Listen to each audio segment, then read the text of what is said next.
το Μητρό Ευάλωτου Πληθυσμού του Δήμου μας, που θα πρέπει να οργανωθεί σύμφωνα πάντα με τις οδηγίες του Υπουργείου Πολιτικής Προστασίας.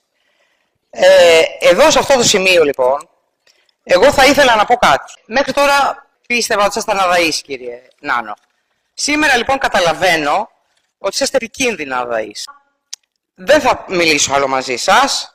Εγώ θα σας προτείνω να προχωρήσετε στη διαδικασία της σωστής επικαιροποίησης, γιατί θα φροντίσω να σας στείλω έγγραφα να έχετε, για να είμαι σίγουρη ότι έχετε λάβει γνώση τουλάχιστον της επικαιροποίησης που πρέπει να γίνει σε κάθε περίπτωση. Από εκεί πέρα εσείς αποφασίσετε αν θέλετε να το κάνετε ή όχι. Μόνος σας, με τη συνδρομή άλλων, δεν ξέρω πώς θα το κάνετε.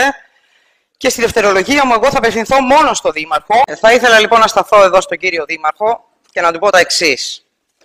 Το υφιστάμενο σχέδιο Ιόλας που έχει ο Δήμος μας, κύριε Δήμαρχε, εδώ επισημαίνεται η αναγκαιότητα της στήρησης των παραπάνω οδηγιών, διότι σε περίπτωση μη σωστής σύνταξης όλων αυτών των δεδομένων που ορίζει τέλος πάντων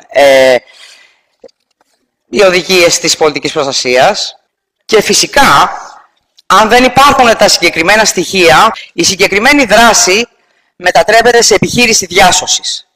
Όλοι μπορούμε να καταλάβουμε λοιπόν ποια είναι η διαφορά της οργανωμένης προληπτικής απομάκρυνσης με την επιχείρηση διάσωσης.